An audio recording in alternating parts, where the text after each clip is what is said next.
We would like to apologize to our listeners for the pause in publications around the time of our yearly meeting in 8th month and the work it generated in 9th month. The bulk of these activities are now behind us, and we hope to resume a more reliable schedule. Advice number 6. Endeavor to make your home an abiding place of joy and peace where the presence of God is known and felt. Seek to know an inward retirement, even amid the activities of daily life. Make a quiet place in your daily life wherein you may learn the full meaning of prayer and the gladness of communion with your Heavenly Father. From Ohio Yearly Meetings Book of Discipline. Today is session number 14 of the Ohio Yearly Meeting Greek Bible Study. We are at the very end of the Epistles of John. We will begin reading and discussing Epistle number 3, and then say a few more things about earlier ones. I'm going to read from verse 1 through 8. The elder to the beloved Gaius, or Gaius, whom I love in truth. Beloved, I pray that all may go well with you, and that you may be in good health, just as it is well with your soul. I was overjoyed when some of the friends arrived and testified to your faithfulness to the truth, namely, how you walk in the truth. I have no greater joy than this, to hear that my children are walking in the truth. Beloved, you do faithfully whatever you do for the friends, even though they are strangers to you. They have testified to your love before the church. You do well to send them on in a manner worthy of God. For they began their journey for the sake of Christ, accepting no support from non-believers. Therefore, we ought to support such people so that we may become co-workers with the truth. One very interesting thing here, as you've probably already noted in my reading of it, is the word truth in verse 1, whom I love in truth. And then in verse 3, testified to your faithfulness to the truth, namely, how you walk in the truth. And then verse 4, I have no greater joy than this, to hear that my children are walking in the truth. And then finally in verse 8, therefore we ought to support such people so that we may become co-workers with the truth. In all these cases, I, as a speaker of English, would have capitalized this word truth with T, because what he's really saying is in that spirit of truth, in truth. If it were the Apostle Paul, he would probably be saying in Christ, in the Messiah. Here, John is saying in truth, in that divine spirit of truth. If you go to chapter 5 of 1 John, verse 6, this is the one who came by water and blood, Jesus Christ, not with water only, but with the water and the blood. And the Spirit is the one that testifies, for the Spirit is the truth. And I would capitalize it too, because it's more than just a truth. Is the same Greek word in both those? Is the same Greek word in all cases. The Greek word truth in 1 John, is that the same as in 3rd? Yes.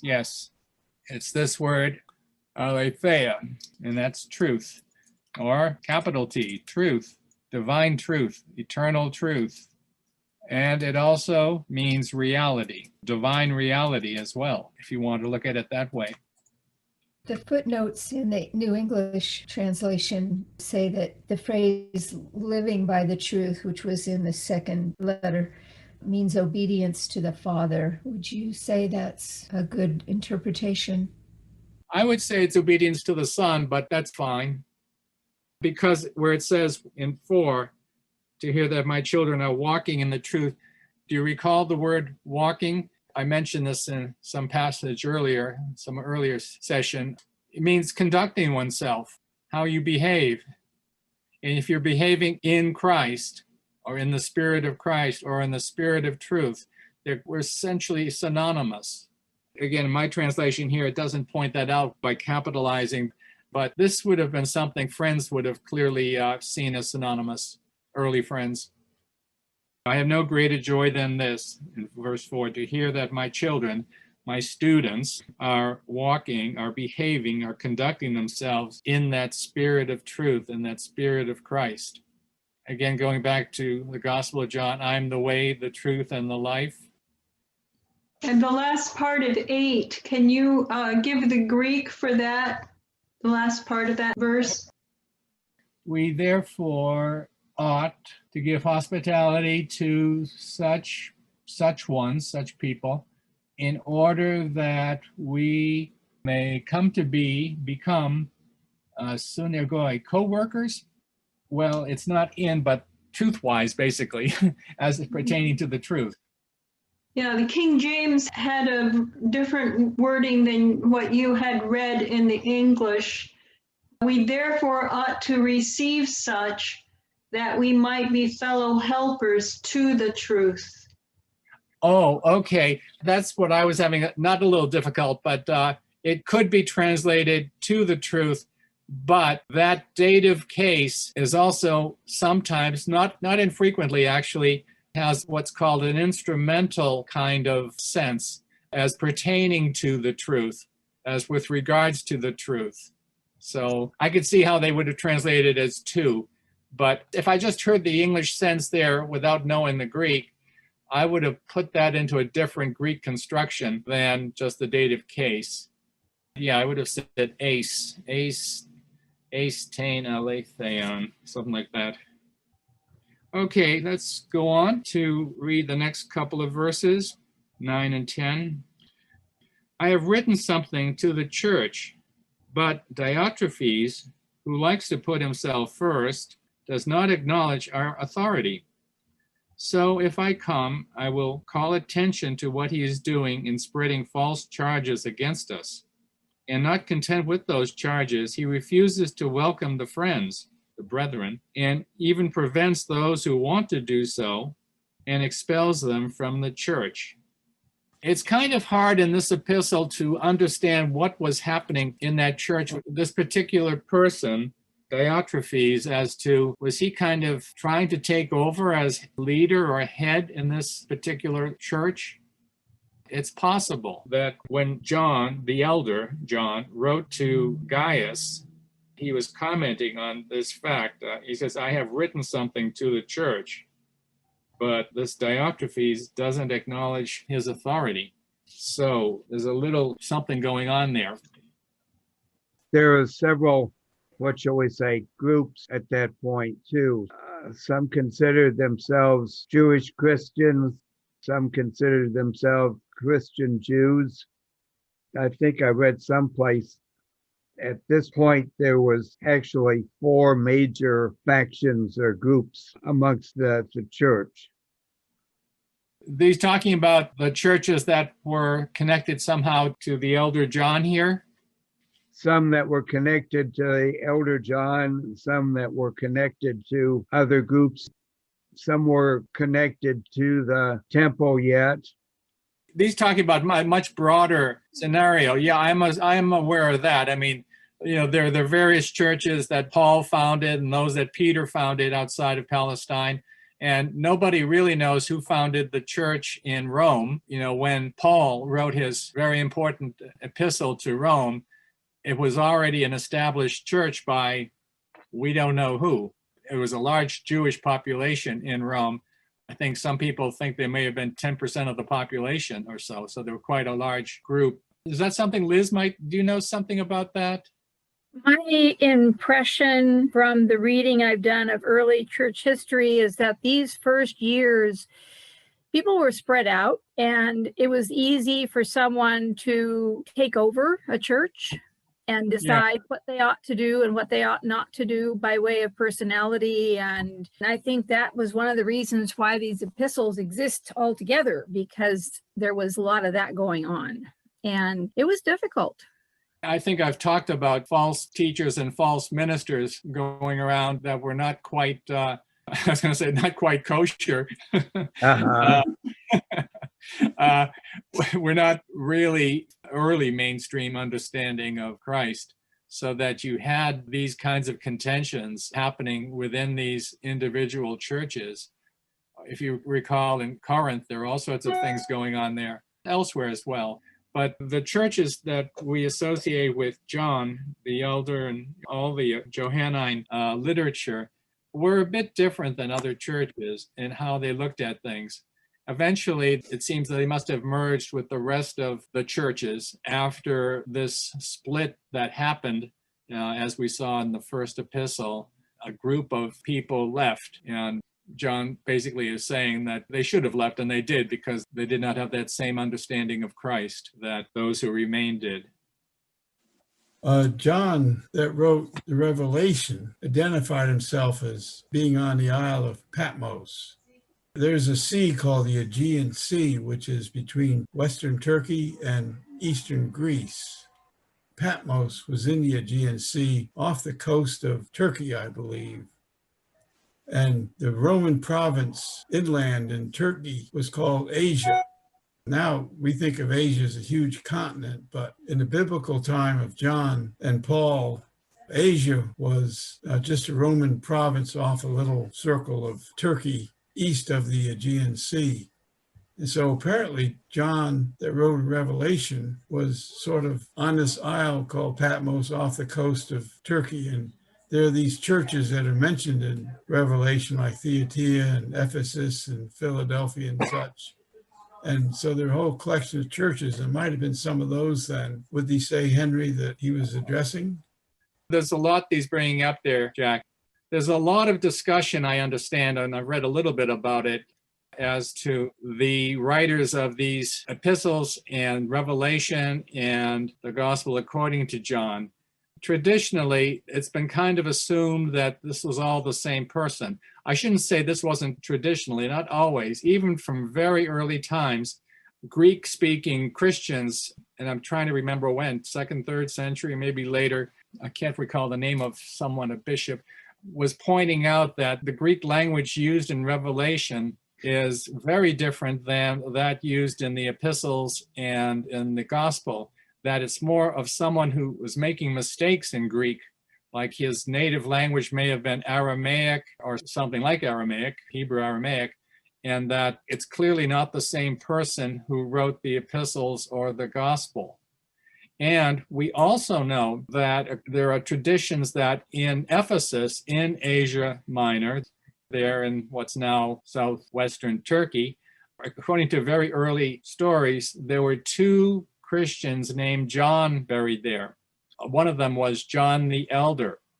And in this epistle we just read, as well as in the second epistle, a person identifies himself as the elder. That might be one of the persons. Getting back to Patmos, Patmos was a penal colony when the Romans were there. That's where they exiled people. And I understand that there is no reliable source of water on that island. It wasn't a very nice place to be in those days. So it gets pretty complex as to just who wrote what here. It does seem that Revelation, and even earlier Greek-speaking Christians, thought that it might have been written by someone different. Now, the Gospel of John, we know that it itself says that the source of what was written there at the very last chapter, what does it say? The source was the beloved disciple, whoever that was, the source of information. And according to some people, some scholars today, they think that might have been Lazarus that was raised from the dead by Jesus. That's an interesting thought. But again, it went through more than one edition, because as when we start doing John, we will get to the end of it at some point in the distant future. That last chapter is an addition to the gospel. Maybe I should just point that out right now. If you go to the Gospel according to John, and just before 21, at the very end of 20, that's chapter 20, verse 30 and 31. That looks like it's the original ending of the book of John, the Gospel according to John. My edition here says, "Now Jesus did many other signs in the presence of his disciples, which are not written in this book. But these are written so that you may come to believe that Jesus is the Messiah, the Son of God, and that through believing you may have life in his name." Amen, basically. Again, there were no chapters. Everything was written without chapter or verse. Then you had this whole edition about the appearance to the disciples at the Sea of Tiberias. And then at the very end of that chapter, if you go to the last verse, verse 24 and 25, it says, this is the disciple, again, the beloved disciple. This is the disciple who is testifying to these things and has written them. And we know that his testimony is true. But there are also many other things that Jesus did. If every one of them were written down, I suppose that the world itself could not contain the books that would be written. So you've got here the disciple who is testifying to these things and wrote them down. And then, of course, we have this I suppose.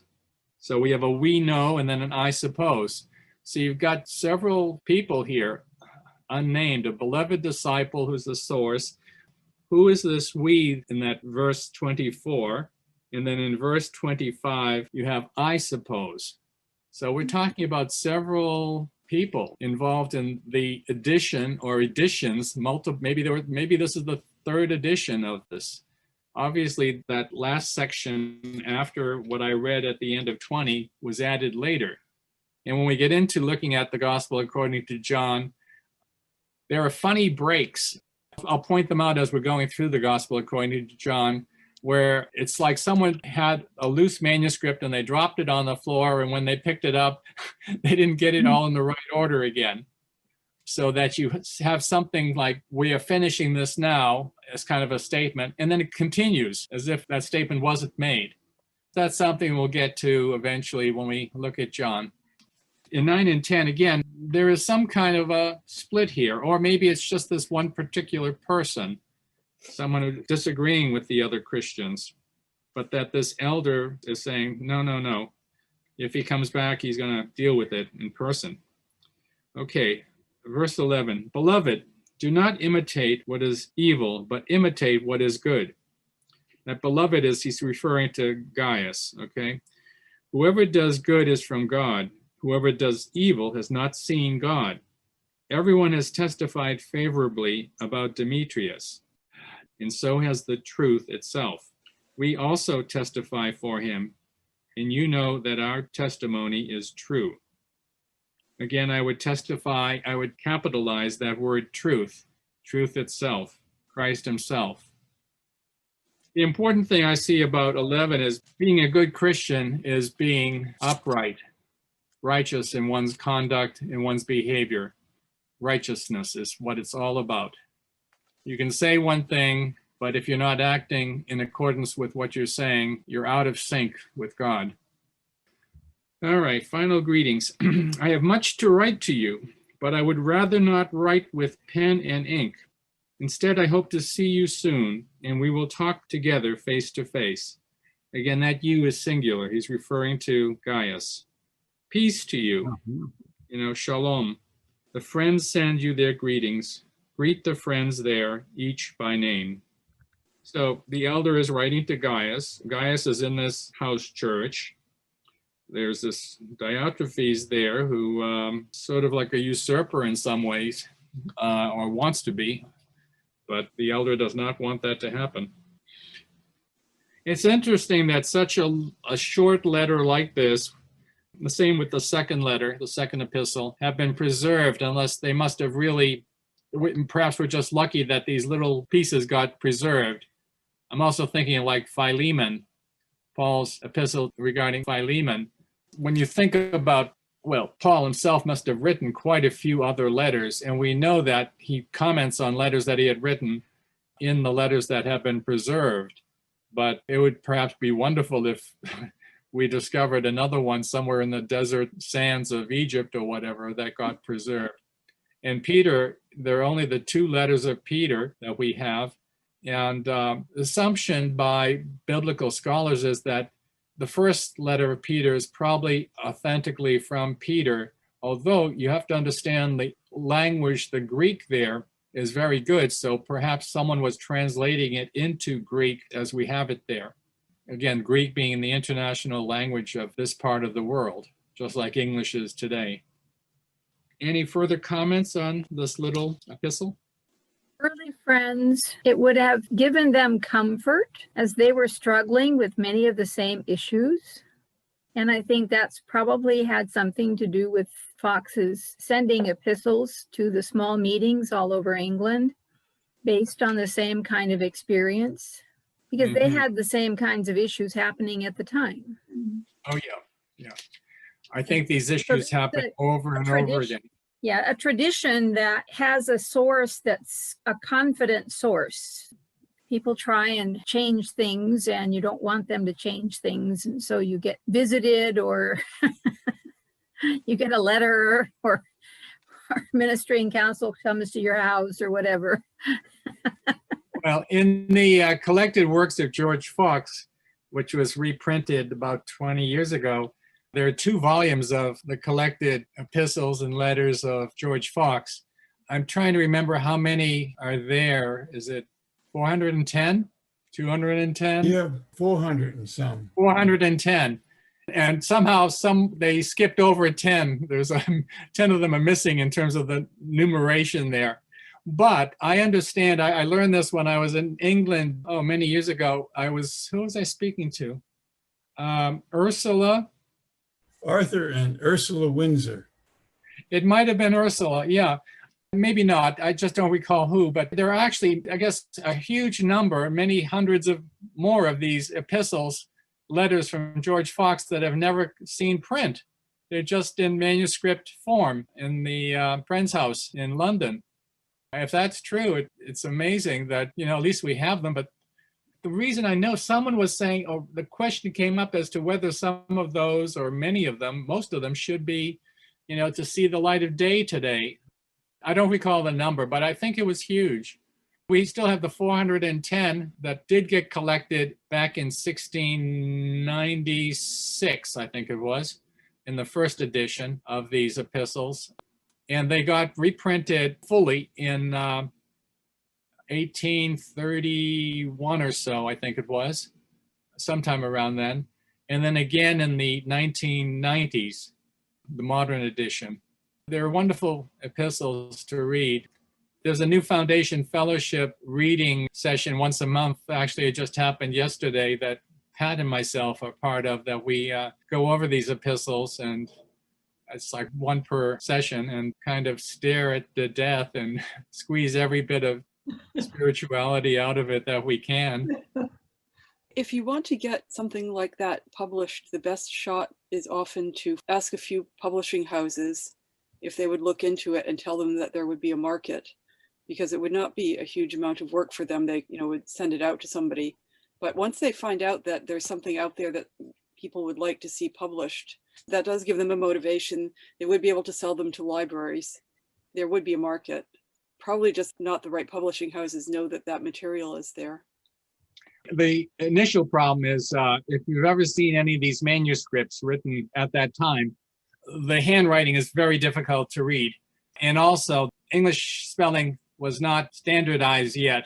So you have the same word spelled 5 different ways on the same page, basically, if not more. You have to kind of work through that. At the beginning of the 20th century, what was his name? Norman. He was the librarian at Friend's house in London. He came out with an edition of one of Fox's journals in the original spelling. It's fascinating to see it. It was a 2-volume set. I think came out in 1925 or so. I have it, but you can see the difficulties that I'm talking about. Was there something else I wanted to say earlier about 1 John? Let me just go there.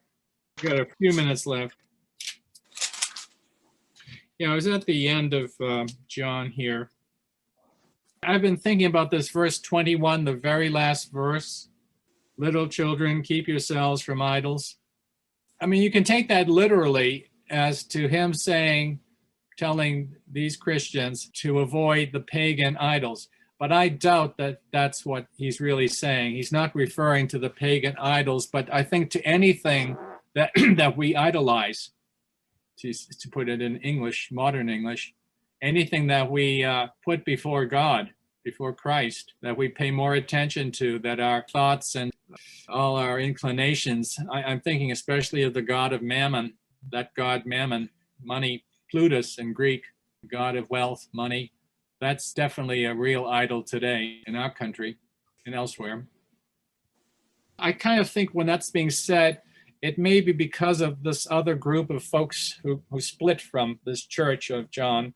They were idolizing their own imaginations, as I think earlier friends would say. Their own imaginings were more important than really trying to seek truth. They were adamant about how they saw something and went off in that direction, unfortunately. Again, looking at the notes from the New English, it talks about, and maybe you mentioned this earlier and I just forgot, that this tract, it's called, was occasioned by the denial of the reality of the incarnation by some heretical Christians. Marilyn, could they repeat that first couple of words? I didn't hear them correctly. The quotation is, "This book is not a letter, but a tract occasioned by the denial of the reality of the incarnation by some heretical Christians." They're referring to the Docetists, that's all, I think, there. Okay. I mean, in incarnation, basically, what are you talking about incarnation? That spirit and the world, spirit and matter, have always been connected, and that it was apparent in the birth, life, death, and resurrection of Jesus.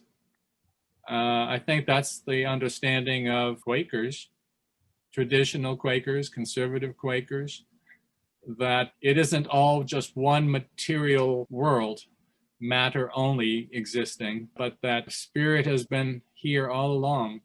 It was manifested, it was revealed in Jesus, for sure, by those who saw him, heard him, and understood him, and followed him, therefore.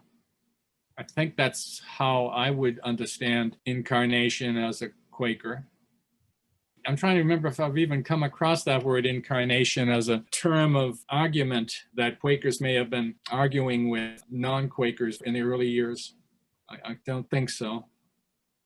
Well, I guess the question is, was there from very early on kind of that Gnostic idea of Jesus wasn't really in the flesh, he was like wearing a flesh suit, but really he was a fake person? That started with the Docetists. I mean, that's what you're talking about there. But Gnosticism and the Gnostics, who really took off with that in the 2nd century later. And I was taught there were 8 different forms of Gnosticism. It wasn't just like one specific group. You had Gnostics who were very free for all, do what you want. Matter doesn't matter, so you can be pretty sexually free and everything else. On the other hand, there were Gnostics who were very ascetic and monk-like, but their whole theology, though, was a very big mixture. There were 2 different gods, the God of the New Testament and the God of the Old Testament, and you had like a ranking of demiurges, half-gods, and whatever. It got to be a real mixture of Christianity and paganism. I see some people talk about Gnostics today, and they really don't know what they're talking about because there's a messier problem in those days. But it was a real problem. There were a fairly large number of people. And of course, what they did had a bad influence on other Romans and Greeks looking at Christians in a negative sense because of the way some of the Gnostics lived. I kind of feel, the little I've read about this and looking at other people writing about Gnosticism today, that there's a lot of, how can I put it, nonsense out there. On the other hand, let me mention this too. Quakers have, from the very start, talked about the long, dark night of the apostasy. This was what Fox and other early friends talked about, the long, dark night of Christianity in apostasy. Now, apostasy in an apostate is different than heresy and a heretic. A heretic and heresy is where you disregard or do not believe in one specific doctrine, teaching, or whatever of Christianity.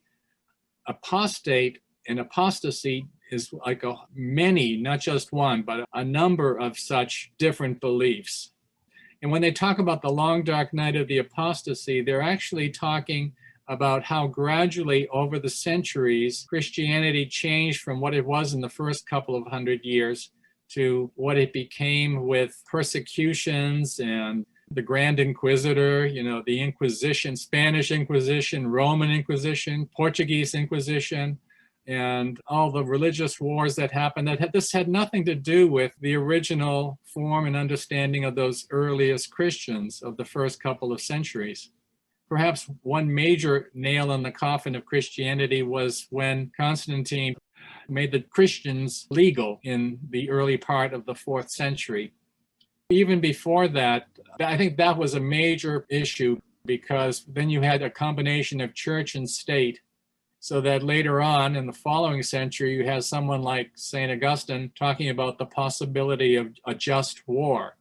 Early Christians were all pacifists. You couldn't become a Christian unless you were a pacifist, period. And there's plenty of writings left and citations of things that Christians just would not do that. Love your enemy. Don't kill them. Love them. But here, when you got to someone like Augustine, St. Augustine, you ended up with this new theory of that sometimes war is just. And it was this kind of gradual changes over the centuries that made Christianity such that you had wars against Islam, the Crusades and whatever. This was totally inconceivable to, say, a Christian of the year 130. And this is why Fox and early friends and later would talk about this long dark night of the apostasy, that Christianity as a whole, in its groups, both the Catholic Church and then with the Reformation, they would comment on the Reformation as being a start in the right direction, but then right away they started fighting among themselves and persecuting each other, the Calvinists against this group and that, and Lutherans, and so the religious wars. So it continued, unfortunately. But this was a major understanding why Friends opposed so much of what they saw in the Anglican Church, the Baptists, the Presbyterians, the Congregationalists, who used to be called Independents at that time. It's a sad situation that they saw, and I think I agree with them. Very few people seem to read the history of Christianity and see all these horrible things. And of course, if you're a non-Christian and you read about this stuff, or if you're persecuted, you're going to think this Christianity is a lot of hooey. So Friends really wanted to make it very clear what they were for. That's why they called Christianity truth, and Quakerism was truth, being a follower of truth, and also the same sense of truth being Christ. That word truth was used in a variety of ways by Friends, early Friends. Children of the truth, children of Christ. Things that in some ways have not changed much in the past century either. So Paul said we have to pay attention to our own salvation, how we relate to God and Christ. There were false teachers among very earliest Christians, and there's still lots of false Christian teachers out there.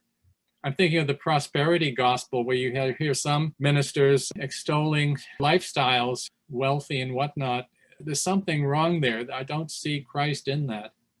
The position of the Bible in early Friends and traditional Friends understanding. So many Protestants look at the Bible as the touchstone, as this is where you go for all your answers. And Friends made a great emphasis that they agree with the Bible, but it's the source, the spirit that inspired those writers to write what they wrote that is what we should be focusing on. They focused on it and they wrote what they heard from the Lord, from Christ, or again, the Lord, even in the Old Testament. So that it's getting back to the real source. Okay, well, again, thank you all, friends, and hopefully I'll see you again next year, if not Thank sooner. you. Yeah. Thank you very Okay, much. Thanks, thanks. Henry. Take care. This podcast has been a production of Ohio Yearly Meeting. It was hosted by Henry Jason and edited by Kim Palmer. The introduction and credits were read by Chip Thomas. The quote in our introduction is from the Queries and Advices section of Ohio Yearly Meeting's Book of Discipline. A link to that book can be found in the show notes to this episode. We welcome feedback on this or any of our podcast episodes. Contact us through our website, ohioyearlymeeting.org, or email us at oimconservative@gmail.com. Now, they can also send us a text message through a link in our show notes. Be aware that this requires a smartphone, tablet, or other device that supports SMS. Also, we cannot respond with a text message, so if thee would like a reply, please include thy email address in thy message.